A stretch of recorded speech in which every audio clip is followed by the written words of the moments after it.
Bienvenue dans le podcast Réussir son orientation. Dans ce podcast, je partage les réponses aux questions de mes élèves en matière d'orientation. Car s'ils se posent ces questions, tu te les poses sûrement aussi.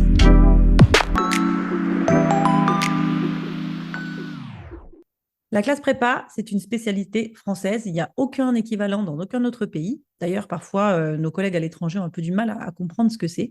Et c'est vrai que l'image de la prépa n'est pas forcément toujours très positive. Et je vois que certains de mes élèves vont tout de suite éliminer la possibilité de suivre cette formation sans forcément savoir ce qu'on y fait parce que la classe prépa, ça fait peur.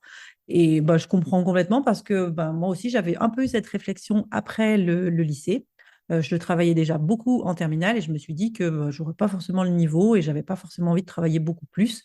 Et donc, j'avais éliminé ce choix. Maintenant, je pense que la prépa, par rapport à l'époque où j'ai passé le bac, il y a fort longtemps, elle a déjà beaucoup changé. Et puis, je trouvais aussi un peu dommage que ça soit un type de formation qui soit tout de suite éliminé, sans forcément qu'on soit au clair sur ce qu'on y faisait. Alors, j'ai eu envie d'en savoir plus et pour cela, en fait, j'ai contacté un élève qui avait fait un lycée en province et qui a ensuite fait une classe prépa en banlieue parisienne et puis qui aujourd'hui travaille et qui a vraiment très, très bien réussi en classe prépa. Donc, j'ai contacté Jules et j'ai voulu, en fait, qu'il nous parle vraiment de son expérience, sur ce qu'il a appris, sur ce qui est vrai, sur ce qui est faux, sur les légendes urbaines et puis après qu'on rentre un peu peut-être dans le technique sur les différents types de prépa scientifique, puisque Jules a aussi collé aussi en prépa, et puis qui nous parle aussi des concours à l'issue de la prépa. Alors, dans cet épisode, on a parlé de prépa scientifique, mais on n'a pas parlé de la prépa BCPST, que Jules connaissait moins, et qui est vraiment une filière à part. Donc, si c'est la BCPST qui t'intéresse, malheureusement, spécifiquement, tu n'auras pas d'infos dessus, mais tu vas quand même avoir de l'information générale sur la prépa qui, à mon avis, te sera utile. Puis évidemment, comme d'habitude, si tu connais un autre de tes amis qui se dit pourquoi pas la prépa, eh bien, tu partages cet épisode, je suis sûre que ça lui sera utile. Voilà, écoute, je te retrouve à la fin de cet épisode et puis je partagerai avec toi un petit peu les idées clés qui m'ont marqué dans ce que m'a dit Jules parce que j'ai vraiment appris beaucoup de choses. Bonne écoute.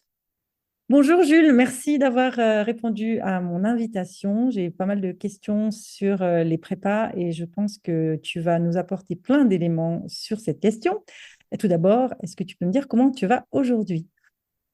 Je vais très bien, merci beaucoup pour l'invitation. Super.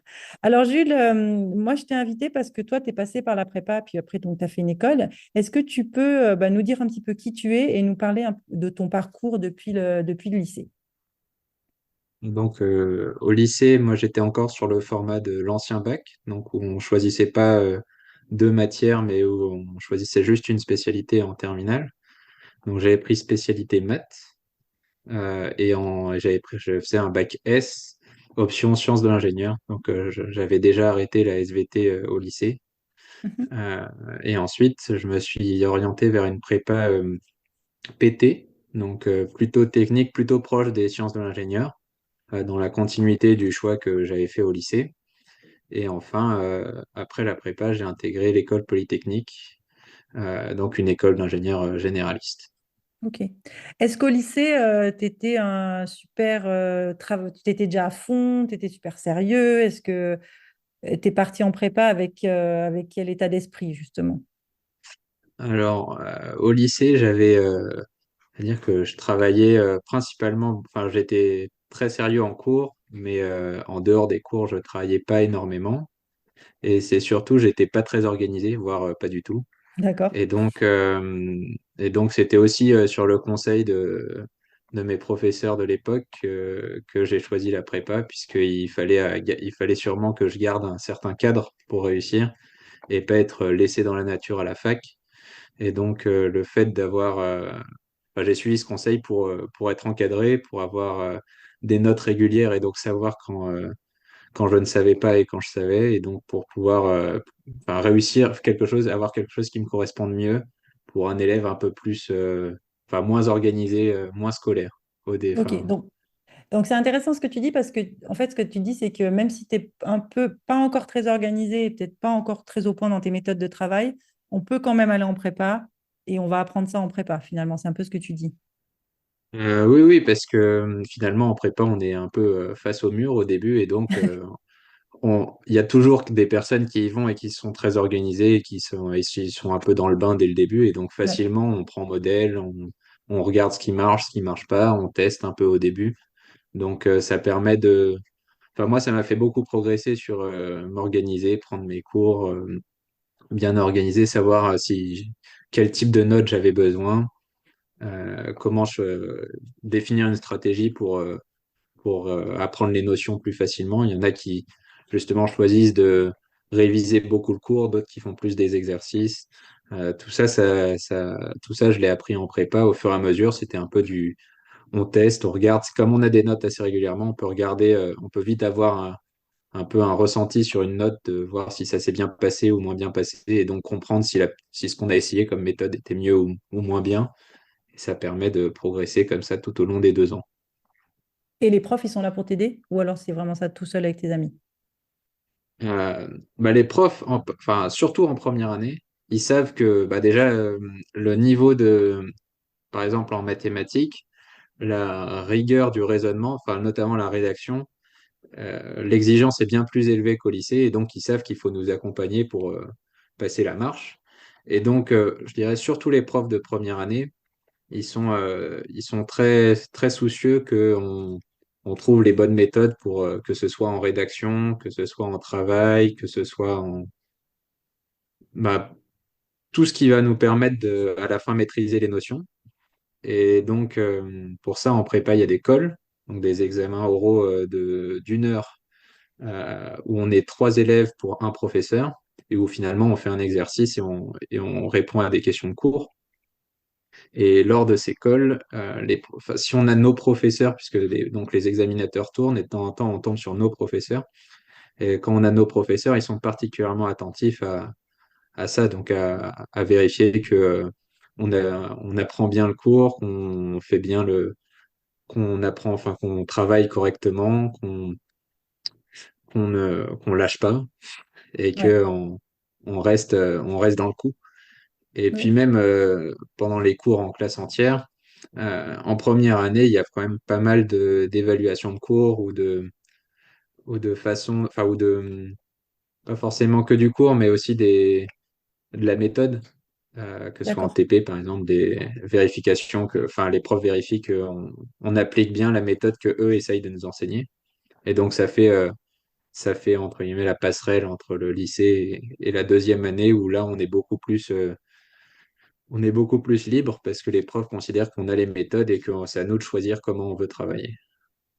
Mais alors, on a cette image de la prépa où on sort avec des notes horribles, des 2, des 3, et puis on travaille tout le temps et c'est la guerre entre les élèves. C'est vrai ça ou c'est pas vrai? Alors, déjà sur la guerre entre les élèves, ça existe plus du tout. Ouais. Euh, je dirais la seule différence qu'il faut garder à l'esprit, c'est qu'il y a des prépas où il y a une seule classe de sup, une seule classe de spé, et Ouais. des prépas où il y a plusieurs classes de sup et plusieurs classes de spé.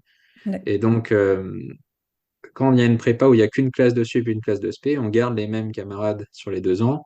La composition de la classe, enfin, globalement, tout le monde va passer en deuxième année. Il n'y a pas de. Du coup, les élèves, ça crée une sorte de cohésion. Les élèves sont vraiment soudés et à aucun moment il peut y avoir une sorte de concurrence entre élèves, puisque finalement, sur un concours, il y a 3000 élèves et donc les profs, ils nous enseignent à se dire que finalement, la compétition, elle est la classe versus les 2900 autres, plus que au sein de la même classe. Ce qu'il faut garder à l'esprit, c'est que du coup, dans les prépas avec 2 classes ou plus en deuxième année, il y a ce qu'on appelle la classe étoile. Et donc là, l'objectif, c'est de maximiser le potentiel des premiers. Mhm. Et donc, c'est qu'à la fin de la première année, il y a tout, quels que soient les prépas, il y a toujours un concours blanc. Mais Ouais. là, le concours blanc, il a une valeur, enfin, il a une valeur en plus, c'est qu'il va déterminer la composition des classes de l'année d'après. Et donc, D'accord. le concours blanc le concours blanc de fin de première année, tout simplement, c'est s'il y a 2 classes de 35, eh ben, les 35 premiers du concours blanc vont dans la classe étoile et les 35 suivants vont dans une classe non étoile. Et Ok. ça joue sur déjà l'environnement de travail, puisque évidemment, la classe étoile avec les 35 premiers ira plus vite que la classe non étoile. Mhm. Et dans les filières MP, PC et Psy, comme il y a des concours qui sont différents par école, la classe étoile va préparer souvent les concours X, mine, centrale, alors que les classes non étoiles vont travailler centrale, les INP et les écoles qu'on appelle E3A. Donc, D'accord. c'est en fait, après la focalisation, la préparation spécifique en deuxième année est différente. Ok. Donc ça veut dire que si on est peut-être un peu stressé, peut-être avec des résultats, peut-être qu'une classe sans cette compétition étoile, enfin, où il y a seulement tous les élèves de la première année montent en deuxième année, c'est peut-être un peu moins angoissant que les classes avec la différenciation étoile-non étoile, non? Je dirais les personnes qui sont plus, enfin, qui sont peut-être plus stressées de la prépa ou qui n'ont pas, enfin, qui ont pas eu de, qui ont pas, enfin, pour qui c'est vraiment l'inconnu et qui sont oui, plus stressés, peut-être une prépa où il n'y a qu'une seule classe de sup, une seule classe de spé, c'est plus familial, Ouais, donc c'est moins, je dirais moins stressant. plus rassurant, ouais, c'est sûr. Et au niveau des notes, alors c'est vrai qu'elles sont horribles et vraiment mauvaises au début, en tous les cas. Bah Ça déjà, arrive. sur tout ce qui est contrôle de cours, finalement, un contrôle de cours, on sait où on sait pas, donc T'as normalement les raison. moyennes sont assez hautes. Ouais. Et après, sur l'école, la règle qui est maintenant, j'ai l'impression, appliquée partout, puisque j'ai aussi collé en prépa, c'est si un élève connaît son cours, alors il a au-dessus de 10. Ok, Et si un d'accord, élève ne connaît pas son cours, il a en dessous de 10 généralement. d'accord. Ok, Et donc, ça permet, juste en maîtrisant le cours, ce qui est d'ailleurs, quand on est sous l'eau au début, finalement, le seul truc qu'on arrive à faire, c'est d'apprendre son cours. d'accord. On n'arrive pas trop à refaire des exos, on n'arrive pas trop à faire des exos à côté. Et donc, finalement, juste en connaissant son cours, on arrive déjà à être au-dessus de 10 en moyenne. Et puis après, sur les contrôles sur table, ce qui est généralement fait, c'est que le contrôle est souvent surdimensionné. Et à la fin, c'est une sorte de base 20. Le premier est entre 17 et 20. Mhm. Et après, le prof prend cette note-là et puis enfin, généralement, ils essayent de caler pour que la moyenne soit autour de 10, la moyenne de classe. D'accord, ok. Moyenne entre 10 et 12, je dirais. Ok. Donc après, en fonction de la répartition, de s'il y a un premier qui est vraiment fort par rapport aux autres ou si tout le monde est tassé, ben, les notes, souvent il y a peu de notes en dessous de 7, 6, 7 sur les gros devoirs écrits et puis il y a peu de notes au-dessus de 17. Ouais. Après, moi, ce que je dis toujours aux élèves que j'accompagne aussi, c'est si la prépa, elle t'a choisi, c'est qu'elle estime aussi qu'elle a la capacité de te faire réussir. Et donc, logiquement, tes notes, même si au début, elles ne sont pas formidables, elles vont aussi normalement progresser parce que tu as la capacité de le faire. Il y a quand même des erreurs de casting, mais en général, on sait ce qu'on fait, quoi. Oui, et puis en plus, finalement, ces notes, elles sont à relativiser par rapport enfin, typiquement être dernier de la deuxième prépa de France, ça assure quand Oui, même une place dans une école qui serait difficilement accessible pour le deuxième de la 20e prépa. c'est vrai. Et Ouais, donc, ok. c'est aussi, il faut savoir relativiser sa place et savoir que ben, finalement, à la fin, on vise une. Moi, j'ai eu pas mal de copains qui ont eu cette réflexion après. Ils cherchaient la note pour avoir l'école. Donc, ils disaient, Mhm. ah, moi, je cherche le classement dans la classe. Enfin, finalement, la note comptait plus.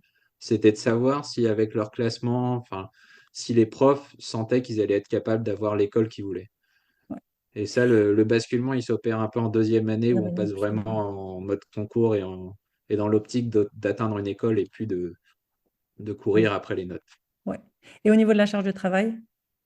Bah, très intense, Oui, évidemment. ça, Après, ouais. ça, je pense que c'est vrai dans toutes les premières années, enfin, quelles qu'elles soient, à part si on prend quelque chose qui est bien en dessous de ses capacités. Hmm.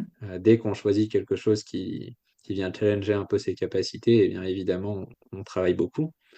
Et puis après, bah, ça, c'est finalement comme tout le monde peut avoir une école en sortie de la prépa, puisqu'il y a plus de places offertes que d'inscrits au Ok, concours. ouais. La question, c'est juste de savoir à quel point est-ce que l'élève va travailler pour avoir l'école qu'il souhaite, parce que on peut très bien arriver au concours sans travailler et puis être admis dans une école, mais généralement, ce ne sera pas l'école qu'on souhaite.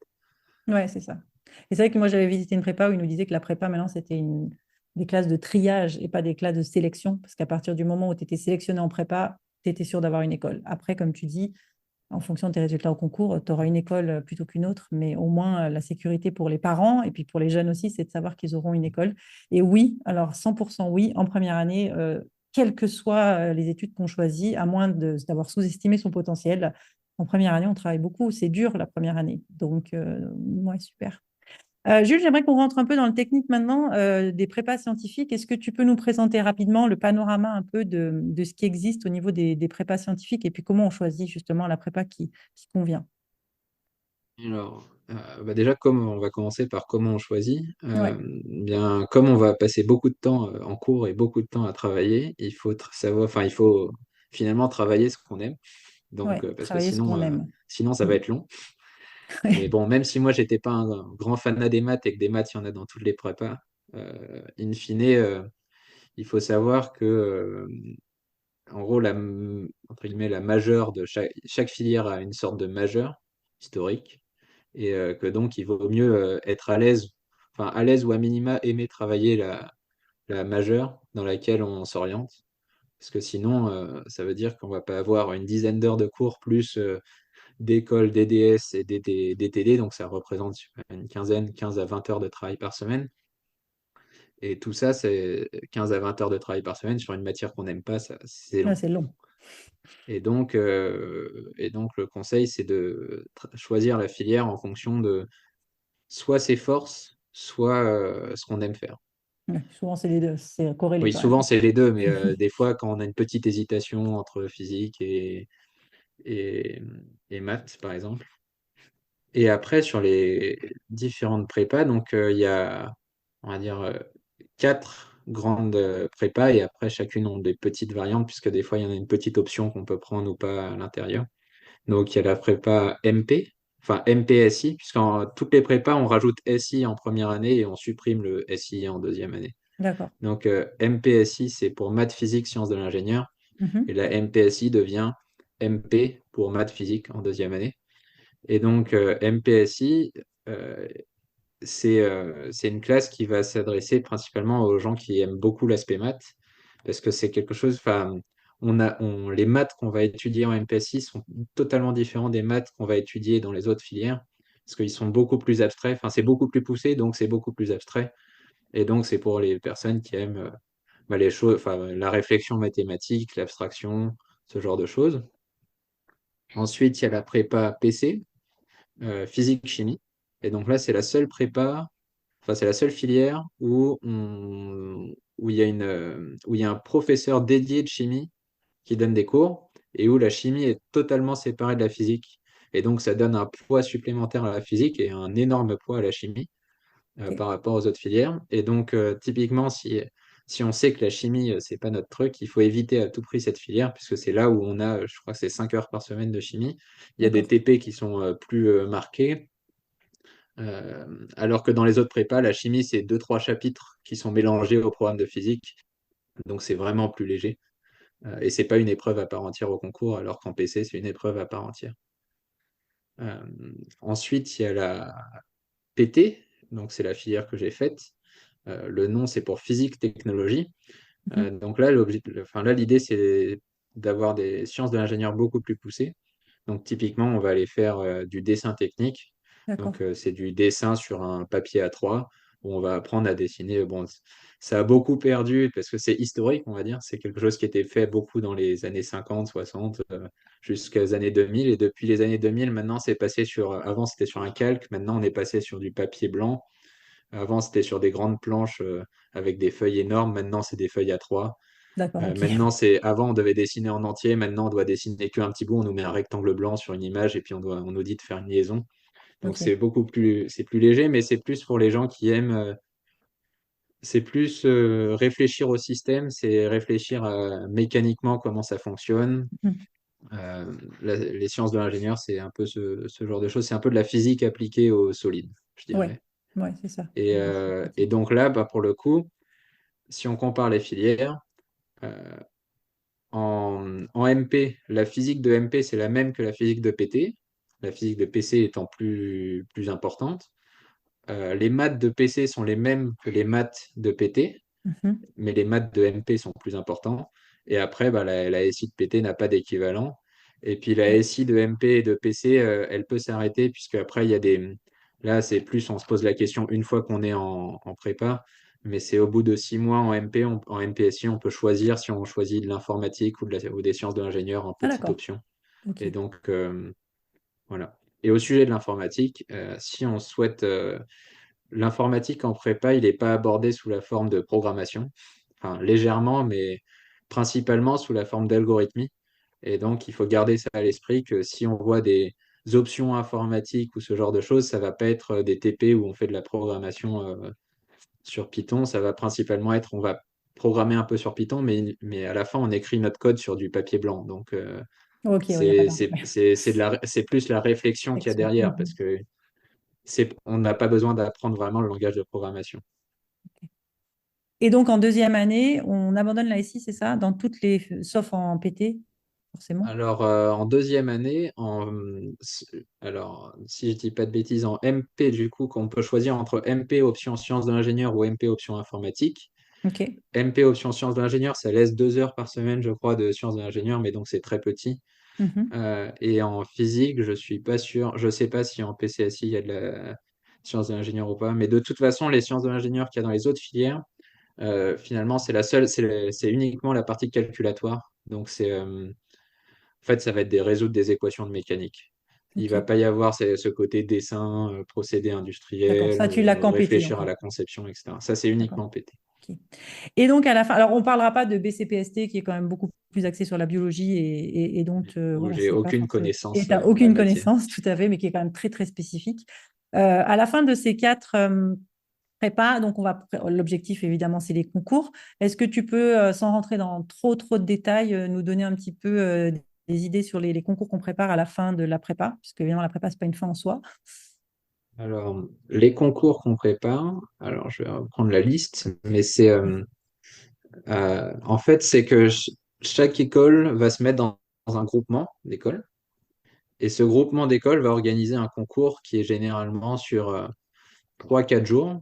Donc Mhm. là, ah oui, et là, je précise maintenant, on différencie les MP-PC de PT, puisque PT a un fonctionnement un peu particulier.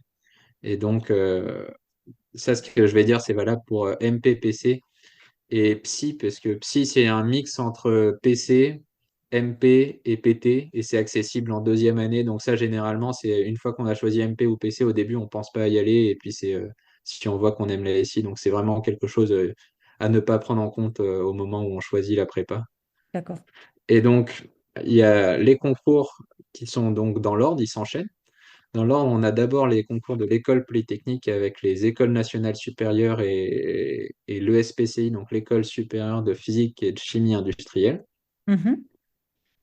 Donc ça, ça prend 5 jours, c'est une semaine, et après, bah, on a un week-end et on enchaîne avec les concours des INP, OK. donc les Instituts nationaux polytechniques, qui sont eux aussi accessibles en post-bac, Ouais, avec la mais prépa des certains, INP. voilà, Mhm. avec la prépa des INP. Et ensuite, on enchaîne avec le concours Central Supélec. Donc là, c'est Ouais. les écoles du groupe Central. Donc il y a évidemment Central Paris, mais il y a aussi toutes les petites écoles enfin qui sont Central Lyon, Central Oui, Nantes, Central Nantes, ouais. Marseille, Ouais. etc. Ouais. Il y a quelques écoles qui sont aussi rattachées au concours Central qui ne portent pas le nom de Central. Euh, je pense à il me semble qu'il y a une il doit y avoir l'école de l'air ou quelque chose comme ça. Il Mhm. doit y avoir OK. Supoptique aussi. Donc, il y a 2, 3 écoles en plus. Et après, il y a le concours mine-pont où là, c'est les écoles des mines, les ponts, l'ENSTA et les écoles qui sont dans le groupe Institut Mines Télécom. D'accord. Donc, ça fait 1, 2, 3, 4. Ça fait 4 semaines de concours avec à chaque Waouh. fois 4 à 5 jours d'épreuve. Et à chaque fois, l'avantage d'avoir plusieurs concours, ça veut dire que si on se rate sur un concours, eh bien, finalement, ça a pas d'impact sur les autres intégrations et ça n'a pas d'impact sur. Finalement, on peut rater totalement un concours. Et puis, comme finalement, avoir Centrale ou les mines ou l'X, ça change peu. Ce sont des très bonnes écoles, ben, on peut se rattraper sur le concours d'après. On n'est pas Ouais. obligé de redoubler une année pour empiler, pour avoir une bonne école. Enfin, une bonne école à son goût. Ouais, à son goût, évidemment.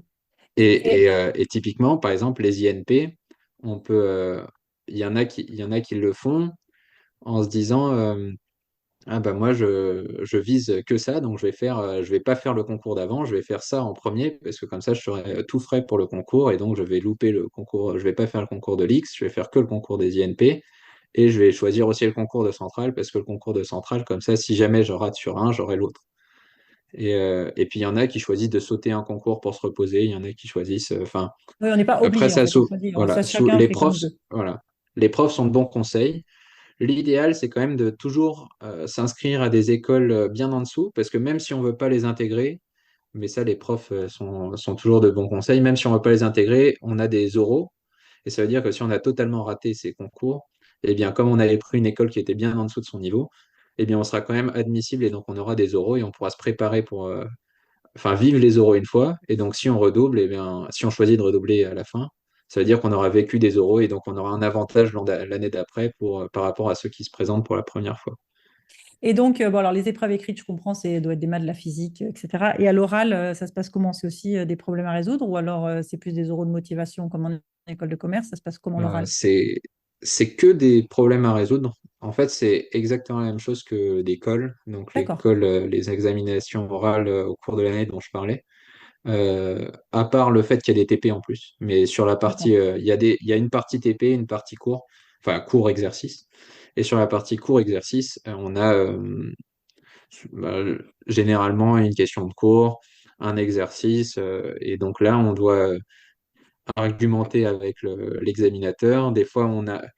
Et puis là, l'aisance à l'oral parle vraiment, enfin, c'est vraiment une force parce que en fait, c'est sur le même exercice, il y a des élèves qui vont tout noter au tableau, d'autres qui vont montrer qu'ils maîtrisent et du coup qui vont réussir à ne pas noter certaines choses, aller plus vite et donc résoudre plus d'exercices et donc à la fin avoir une meilleure note. Souvent, l'oral, il y a quand même, malgré le fait que finalement on fait des exercices qui ressemblent aux exercices de l'écrit, il y a quand même des fois une grosse disparité entre les notes de l'écrit et les notes de l'oral. Ça rebat pas mal les cartes parce que oui, il y a ce côté aisance à l'oral, savoir expliquer facilement et réussir à savoir ce qu'il faut démontrer au tableau et à savoir ce qu'on peut passer pour expliquer rapidement à l'oral. Et donc, si on n'est pas satisfait et que les résultats du concours ne satisfont pas l'élève, il a le droit de redoubler et de refaire encore une année. Mais c'est dur, ça, non? Moralement. Alors, généralement,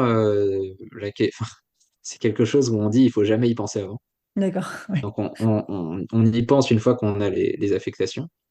Et, euh, et c'est quelque chose qui est fait par, je dirais, 15 à 20% des élèves, Ouais. parce que finalement, soit on rate ses concours, soit finalement on se rend compte que on n'a pas eu le temps de. Enfin, la prépa, c'était trop court, 2 ans. On n'a pas eu le temps Enfin, on n'était pas assez rapide pour tout intégrer, etc. Et qu'on aimerait avoir. Enfin, on pense qu'en ayant une année de plus, on va avoir des résultats bien meilleurs.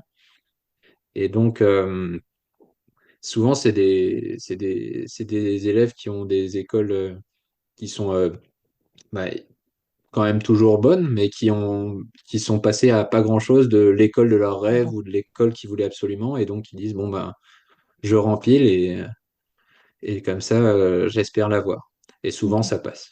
Et Enfin, souvent, si ça passe. l'objectif n'était pas vraiment ambitieux, s'il n'y avait pas un gros gap entre le résultat de la première année, enfin première présentation au concours et de l'école visée, souvent une année de plus, ça permet de vraiment progresser.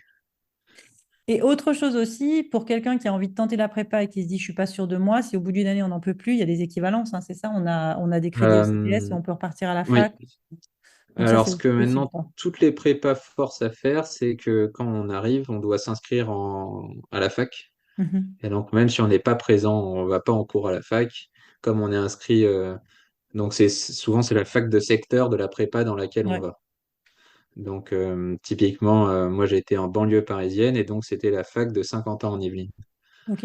Euh, et donc, ça garantit on pourra aller s'inscrire. Et alors là, on ne peut pas s'inscrire partout, puisque si on a suivi une prépa maths physique, et bien évidemment, on pourra s'inscrire en maths ou en physique ou en Physique. informatique, mais on n'aura pas d'équivalence pour aller faire un large, enfin, totalement autre chose. Oui, bien sûr. Mais en tous les cas, on a quand même la possibilité de reprendre en deuxième année, si on a réussi sa première année, de Mm. reprendre en deuxième année à la fac. Oui, Donc ça, finalement, bien sûr. et on a des bases, de sacrées bases pour pouvoir bien, bien réussir. J'imagine sa deuxième Oui, année si normalement, il n'y on a ne pas trompe pas. trop de Il n'y a pas soucis. trop de soucis. Super.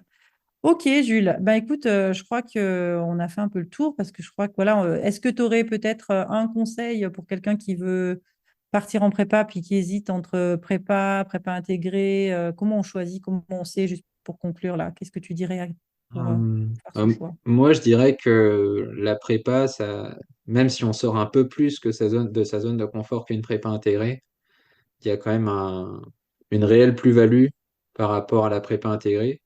Parce que, et de un, au pire, si on n'est pas assez bon, on retombera sur la prépa intégrée au moment du concours. Enfin, Mhm. comme toutes ces écoles, elles recrutent. Il y a très peu d'écoles qui. Enfin, il y a, peut-être l'INSA est une exception parce qu'ils recrutent en sortie de concours, mais en fonction de la filière, c'est des entretiens de motivation, donc ça peut pas forcément jouer. Mais toutes les autres écoles à prépa intégrée, elles recrutent aussi en prépa. Et donc, ça permet de se challenger, de voir jusqu'où on est capable et souvent d'avoir une bonne surprise à la fin, de découvrir une école où post-prépa, on pensait pas, enfin, on savait même pas que ça existait et on apprend son existence et puis après on se rend compte dans l'école que ben, l'ambiance est super, qu'on profite bien, on se sent récompensé des 2 ans et puis on retrouve aussi beaucoup de gens qui ont vécu la même chose que nous et donc à la fin on est plus que satisfait de ce qu'on a fait. Ok. Ouais, donc, ce que tu veux dire, c'est que de toute façon, en tentant une prépa, on aura forcément une école au moins équivalente à celle qu'on aurait eue en prépa intégrée. Donc, on perd rien à tenter. Et qu'en plus de ça, on va apprendre des méthodes de travail et se retrouver avec des gens qui sont un peu similaires à nous, qui ont vécu la même chose, quoi, quand on sera Exactement. à l'école. Donc voilà. Donc, en fait, faut tenter. On n'a rien à perdre, juste beaucoup à apprendre. Très bien. Bah, écoute, Jules, merci beaucoup pour tous tes conseils. Je pense que, en tous les cas, moi, j'ai appris beaucoup de choses. Ça répond à beaucoup de questions que j'avais. Si jamais il y a des personnes qui écoutent et qui ont des questions spécifiques, est-ce qu'on peut te contacter, t'envoyer un message peut-être par mon intermédiaire pour que tu puisses répondre Oui, aussi? oui, bien sûr. Ouais, super. Eh ben, écoute, je te remercie et puis eh ben, bonne continuation et puis peut-être à bientôt. Au revoir. Merci beaucoup. Alors voilà, j'ai trouvé que l'approche de Jules était très intéressante et j'ai beaucoup aimé certaines idées et je vais les reprendre avec toi. Je crois qu'il y en a vraiment quatre que je trouve voilà, utiles peut-être. En tous les cas, elles m'ont peut-être un peu surpris. Tout d'abord, Jules, en terminale, il n'était pas très organisé. Ça, j'ai trouvé que c'était intéressant de voir que au départ, il n'est pas allé en prépa parce qu'il voulait absolument réussir tous les concours. Il est surtout allé en prépa parce que il s'est dit que, enfin, ses profs lui ont dit que ça pourrait l'aider à apprendre à travailler, peut-être plus que s'il partait sur la fac ou peut-être une prépa intégrée. Donc, et il a vraiment senti que les profs de prépa l'ont accompagné et il a gagné en maturité. Et peut-être il a aussi pu préparer en fait son projet professionnel et son projet de formation un peu plus durant ces 2 années de prépa. Donc là aussi, donc voilà, peut-être quelque chose pour toi si aujourd'hui tu te dis que l'organisation c'est pas encore ton truc ben, et que tu sais pas trop ce que tu veux faire, ben, la prépa ça peut être une bonne voie pour réfléchir encore un peu. La deuxième chose que j'ai trouvée intéressante, c'est la différence entre les classes prépa simples, où il y a une seule classe de première année et de deuxième année, et les classes de prépa étoilées, où là, on va en fait trier les meilleurs élèves, et peut-être du critère que ça peut être pour toi quand tu sais plus très bien quelle prépa choisir, te dire est-ce que moi j'ai plutôt envie d'être dans une prépa simple ou est-ce que j'ai envie d'être dans une prépa étoilée. En tous les cas, le savoir et le prendre en compte dans sa réflexion, c'est plutôt intéressant. Jules, il m'a aussi fait relativiser quand même quelque part l'importance des notes parce que c'est vrai que souvent on se dit oh là là, j'ai pas envie d'aller en prépa parce que les notes c'est la cata. Donc déjà, la première chose qu'il a dit, c'est qu'il y a plein de manières d'être noté. Il y a les contrôles de cours, il y a l'école, il y a les DS. Donc il y a aussi aujourd'hui peut-être des moyens d'obtenir des notes assez correctes déjà en apprenant son cours. Et puis, ce qu'il a dit, c'est qu'en fait, au final, c'est la place du concours qui est importante. Alors, certes, les notes, elles ont un rôle pour s'évaluer, mais c'est vraiment savoir où tu en es. Elles ont aussi un rôle pour tes profs pour te guider dans les concours que tu vas passer, mais au final, c'est ce que tu vas obtenir au concours qui va compter et pas forcément les notes que tu as eues durant les 2 années. La quatrième idée, c'est comment on fait pour choisir. Et ben, je crois que là aussi, la phrase de Gilles, elle m'a plu. Tu vas choisir en fonction de tes forces et tes talents. Si tu n'es pas sûr, bah, tu essayes de réfléchir vraiment qu'est-ce que c'est, quelle est la matière entre les maths, la physique, la chimie, la science de l'ingénieur, celle dans laquelle tu prends le plus de plaisir, ou si tu, celle dans laquelle tu es vraiment le meilleur. Et puis, essaye de combiner ces deux critères pour choisir celle qui va te correspondre le plus, puisqu'en fait, à la fin, chaque prépa va avoir son type de concours qui va correspondre en fait finalement à ta force. Alors justement, pour terminer bah, sur les concours, évidemment, c'est compliqué, mais il y en a 4 familles, donc il y a 4 chances en fait finalement d'avoir une école. Et là, si tu te dis, oh là, là, mais j'ai aucune idée des concours que je vais passer, pas de stress. Les profs de prépa vont t'accompagner pour choisir ceux qui te correspondent. Peut-être tu les passeras tous, peut-être tu les passeras pas tous, mais quoi qu'il en soit, à la fin, tu es certain d'avoir une place dans une école d'ingénieur et donc de terminer avec un titre d'ingénieur, si évidemment tu as réussi à passer de la première année à la deuxième année de classe prépa.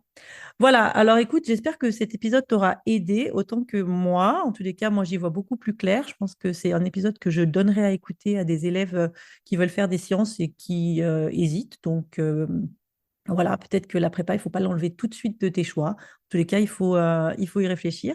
C'est vrai que tu vas sortir de ta zone de confort, mais là, Jules l'a dit, de toute façon, en première année, si tu fais quelque chose qui est à ta mesure, voire même un peu plus difficile que ce que tu pourrais faire, bah, de toute façon, la première année, les premières années, elles sont difficiles partout. Donc, voilà, peut-être réfléchis si la prépa, c'est pour toi ou pas. Si cet épisode t'a plu, comme chaque semaine, évidemment, bah, les étoiles, les commentaires, c'est bien. Ça m'aide à faire connaître le podcast. Mais moi, j'aimerais aussi peut-être ton retour. Peut-être tu peux me contacter sur Instagram à mon compte Réussir son orientation et me dire si, après avoir écouté l'épisode avec Jules, tu as changé d'avis. Est-ce que la prépa, c'est peut-être quelque chose que tu vas considérer? Et puis, bah, évidemment, si tu as des questions à me poser, des questions à lui poser, n'hésite pas, soit sur mon site internet, donc www.corinolroyd.com, soit sur Instagram. Je mets évidemment tout ça dans les notes de l'épisode. Tu me contactes et je réponds à tes questions avec grand plaisir. Je te souhaite une bonne continuation et je te dis à très vite pour un nouvel épisode.